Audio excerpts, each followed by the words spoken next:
dihay kausa nga seminarista pa man ko adto. Along the way sa studies, bugat-bugat ang pag-atubangon, labi na towards the end of my theological studies kay eskwela sa Ateneo. Ako na lang nabilin ang akong batch ni surrender na third year theology na unta mi ato. Ni-give up man akong kauban. Murag gimingawan ko, ako na lang usa ang eskwela dito magbaktas-baktasan ng kadako sa eskwelahan sa Ateneo de Manila University, magdalag baon. Usa na lang ang unta ka tuig mo graduate ng theology ani. Wa naman akong kauban. I-give up naman siya. Gawas seminaryo, ang uban akong mga kabats sa laing eskwelahan plus mga problema sa pamilya o guban pa. Ingon ko sa akong lula nga mugawas na ko lula. Di na ko magpadayon kay mura magkalisod. Ingon na akong lula, hala, sige. O unsa man ang kinabuhi nga imong pilion, nara nimo. Kining kinabuhi nga mong gipuy-an o sa imong mga ginikanan, daghan ang mipili ini apan kanang kinabuhia nga imo nang gisugdan og dili nimo buot tapuson, talagsaon ra kana, no?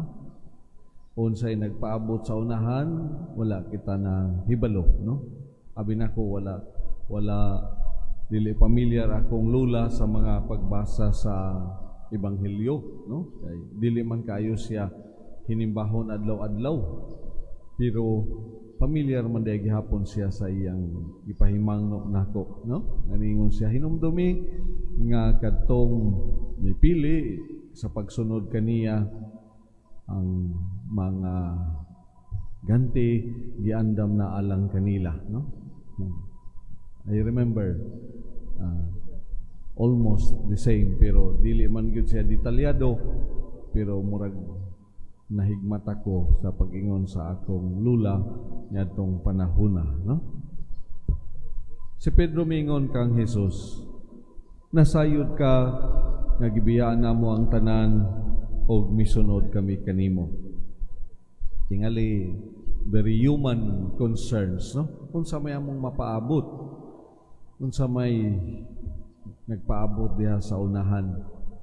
Ibiyaan mo ang pamilya, kapanginabuhian, og uban pa, og misunod kami kanimo. Actually, sumpay kini nga ebanghelyo kagahapong adlaw. Tungod kay dunay tao kagahapon nga ebanghelyo nga miduol kang Hesus. Unsa may kinahanglan kong buhaton aron madawat ko ang kinabuhing dayon. Niya mi tan-aw kaniya si Jesus o giingnan siya tumana ang giingon sa mga kasuguan, ayaw pagpatay, ayaw panapaw, ayaw pangawat, ayaw pamagkak, ayaw panlimbong, tahura ang imong amahan o ginahan o ang tao miingon, nagtuman ako niini sukad pa sa akong pagkabatanon. Nya dunay challenge nga gihatag kaniyang Ginoo. Usa na lang kabutang kinahanglan mong buhaton, lakat o gibaligya ang tanan mong katigayunan. Ihatag ang halin ngadto sa mga kabus, maangkon mo ang bahandi sa langit o sunod kanako. Sunod kanako. Pagkadungog sa tao, naguol siya og masulubon nga mibiya kang Hesus kay dato man siya kaayo, no? Following this line of thought, no? Nangingon si Pedro as a representative of the group, nasayod ka nga gibiyaan namo ang tanan ug misunod kami kanimo. Unsa may nagpaabot kanamo diha sa unahan, no? Without going into details, no? Mitubag sa Jesus, tinuod ka na og sultihan ko kamo nga ang mubiya sa iyang panimalay, mga igsoon, inahan o amahan, mga anak, uma, sa iyang kagikan, makadawat og labi pang daghan nini nga kinabuhi. Makadawat sa ginatos nga igsuon mga inahan etc. etc. Bisan tuod og lutoson siya sa umaabot nga panahon.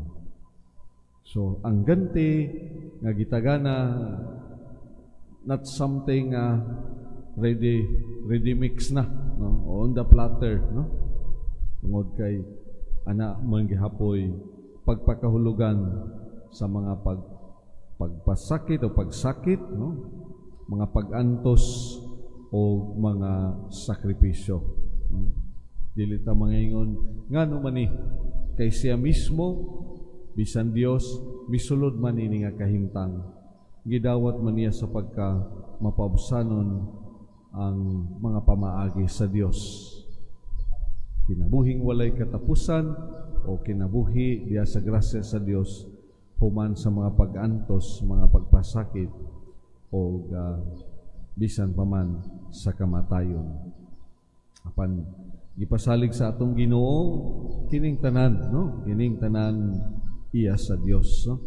Kining tanan makatabang diha sa kinabuhi sa kasantos.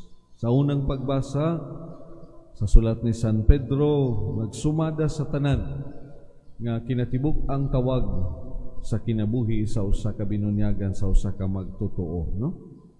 Pag kinabuhi kamo nga balaan, ingon nga balaan ng Dios nga nagtawag kaninyo.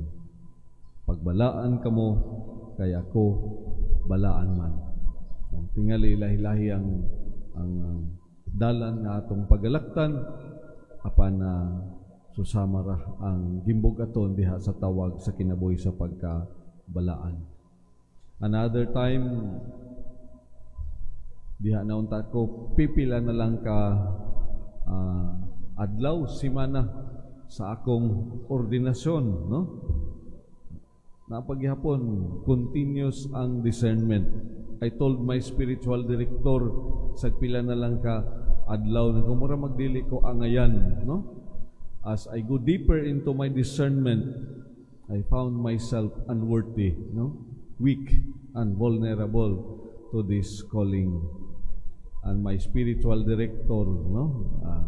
A Dutch priest, no, told me, who do you think is worthy, no? Ingon niya sa ako, kinsa may imong hunahuna o kinsa may imong gituuhan nga angayan.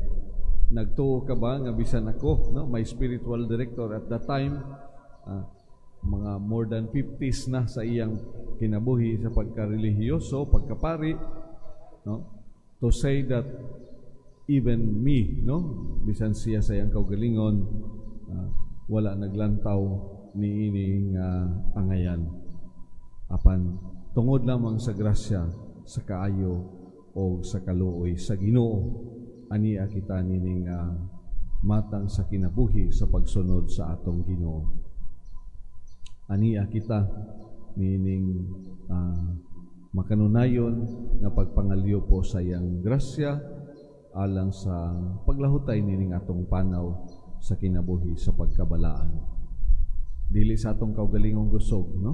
Ituyo tingali kini aron walay makapanghinambog sa iyang kaugalingong kusog o katakos, no? Kay bisan ang bugtong anak sa Dios atong nakita nga diha sa iyang kahuyang, diha sa iyang pagkawalay nahimo sa iyang kaugalingon, no?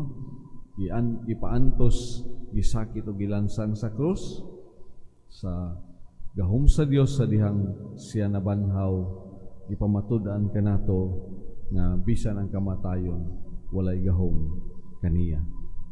Bisan ang mga paghampak nining kalibutan dili undang diha sa tawag sa kinabuhi sa pagkabalaan. Mana sige lang, padayon lang, no? Nya sa katapusan sa Jesus miingon, adunay mga naguna nga mauwahi, daghan usabang mga nauwahi mahiuna. Buti pasabot, dili gayud sa atong kaugalingong pagbuot, sa atong kaugalingong mga paningkamot, kundi pinaagi lamang sa grasya, sa kaayo, sa kaluoy sa Ginoo kita maglahutay nining atong panaw sa kinabuhi sa pagkabalaan. Pagbalaan kamo kay ako nga inyong Dios balaan man. Hinaut paunta.